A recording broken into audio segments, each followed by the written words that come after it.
도덕 1단원, 도덕 공부 이렇게 해요. 교과서 14에서 17쪽.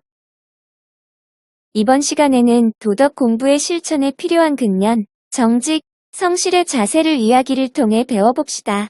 14에서 15쪽에서는 도덕 공부에서의 근면, 16쪽에서는 도덕 공부에서의 정직, 17쪽에서는 도덕 공부에서의 성실에 대해 공부하겠습니다. 영상을 멈추고 14쪽과 15쪽 공부와 근면함을 꼼꼼히 읽어봅시다. 15쪽 밑에서 세 번째 줄의 밑줄을 그어 봅시다. 밑줄 마음가짐을 굳건히 하고 끊임없이 노력하면 된다. 근면이란 부지런히 일하며 힘쓰는 것을 말합니다. 이제 공부하는 사람의 바른 마음가짐에 대한 영상을 보겠습니다.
영상을 잘 시청했나요?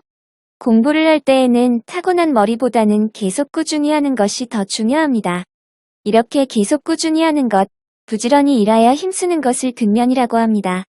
영상을 멈추고 15쪽 아래의 물음에 답해보세요. 공부를 하는 사람에게 근면함이 왜 필요할까요? 공부란 한번 하고 멈추는 것이 아니라 꾸준히 해야 하는 것이기 때문이겠지요. 공부를 근면하게 하기 위해서는 어떻게 해야 할까요?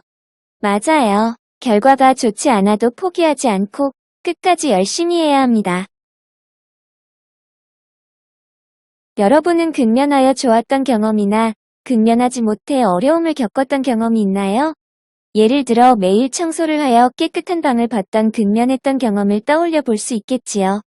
매일 꾸준히 운동을 하여 체력이 좋아졌던 근면했던 경험이 있는 친구도 있을 겁니다.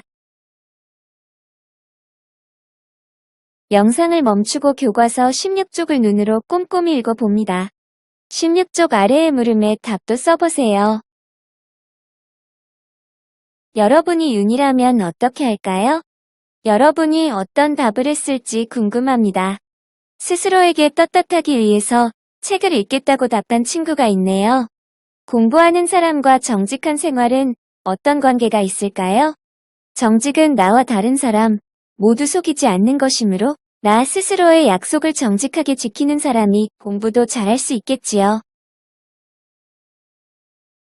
정직에는 자신의 실수를 인정하기, 자기와 한 약속 지키기, 자신이 맡은 일을 성실히 하기가 있습니다. 다른 사람을 위한 정직에는 거짓말하지 않기, 상대방의 입장이 되어보기, 다른 사람을 속이지 않기가 있습니다. 가족을 위한 정직에는 부모님과 형제에게 거짓말하지 않기가 있겠지요. 맞는 것은 맞다고 말하고 틀린 것은 틀리다고 말하며 정직한 태도를 연습할 수 있습니다.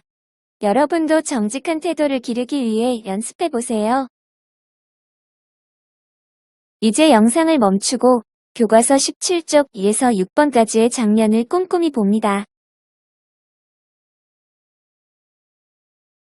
들꽃마을 집배원 이야기 영상을 함께 보겠습니다. 들꽃마을 우체부. 산으로 빙 둘러싸인 작은 마을에 젊은 우체부가 새로 왔어요. 자네는 몸이 좀 허약해 보이는군. 우체국장은 못마땅한 표정을 지으며 혀를 끌끌 찼죠. 오는 사람마다 힘들다며 포기하고 가버린 일인데 자네가 할 수 있겠나? 그러자 젊은 우체부는 눈물을 흘리며 사정했어요. 며칠만이라도 저에게 일을 맡겨주십시오. 열심히 하겠습니다. 우체부의 어머니는 병원에 누워 있었어요. 그래서 아무리 힘들더라도 열심히 일을 해야만 치료비를 낼 수 있었답니다. 첫날 우체부는 들꽃마을로 가는 편지를 배달하게 되었어요. 들꽃마을은 험한 산을 2개나 넘어야만 갈 수 있는 아주 먼 곳이었답니다. 길이 너무 험해 자전거를 탈 수 없었기 때문에 젊은 우체부는 걸어서 산을 올라갔어요. 험한 산길을 따라가다가 계곡을 건너고 2개의 산을 힘겹게 지나 소나무 숲길로 조금 더 가다 보니 아주 작은 마을이 보였어요. 저 편지요! 편지 왔어요! 우체부는 배달을 무사히 마치고 우체국으로 돌아왔습니다.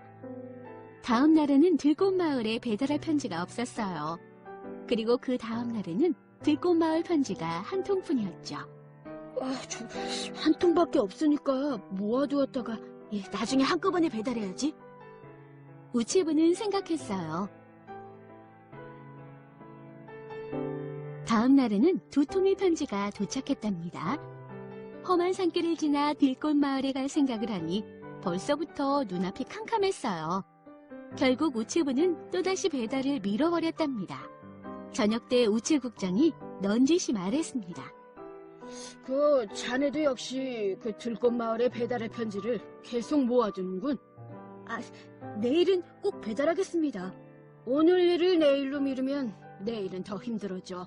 그러다 보면 자네도 역시 우체부 일을 포기하게 된다네. 젊은 우체부는 깜짝 놀랐어요. 어머니를 위해서는 일을 포기할 수가 없었거든요. 다음 날부터 우체부는 매일매일 들꽃마을로 배달을 갔습니다.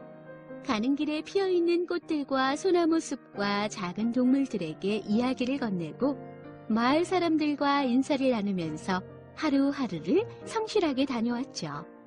허약했던 젊은 우체부는 들꽃마을로 배달을 다니기 시작하면서 점점 더 2다리가 튼튼해지고 체력이 좋아지기 시작했어요. 어머니의 치료비를 낼 수 있는 것은 물론 이웃들에게 신뢰와 존경까지 받게 되었답니다. 어린이 여러분, 뿌린 만큼 거둔다는 속담을 알고 있나요? 이런저런 핑계를 대고 게으름을 피우는 사람보다는 매일매일 성실하고 부지런하게 자기 일을 하는 사람이 더 많이 뿌리고 더 많이 거둘 수 있다는 것은 참으로 당연한 일이에요. 들꽃마을 우체부처럼 성실하게 생활하다 보면 몸도 마음도 건강해지고 보다 멋진 삶을 살 수 있다는 사실 꼭 기억하세요. 영상을 잘 보았나요? 동영상 처음에서 집배원이 매일 편지를 배달하지 않으려고 한 까닭은 무엇이었나요? 네, 편지가 한 통밖에 없으니 한 번에 배달하려고 한 것이었습니다. 동료가 오늘 일을 내일로 미루면 더 힘들어진다라고 말한 까닭은 무엇일까요? 한두 번 일을 미루면 다음에는 그 일이 더 하기 싫어지기 때문입니다. 집배원이 성실하게 일을 하자 어떠한 결과가 나타났나요? 건강해지고 스스로에게도 뿌듯함을 느꼈으며 다른 사람들에게 믿음도 얻게 되었습니다. 교과서 17쪽 물음의 답을 정리하세요. 여러분도 들꽃마을 집배원처럼 해야 할 일을 미루고 싶을 때가 있지요?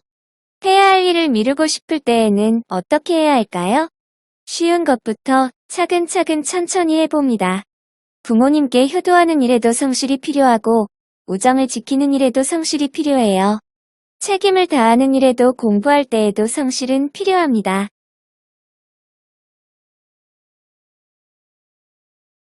만약 우리 반 청소 당번이 성실하지 않으면 어떻게 될까요?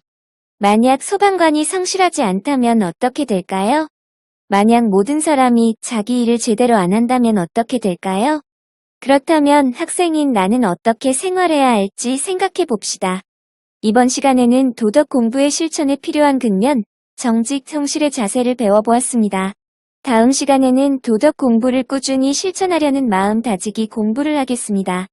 다음 시간에 만나요.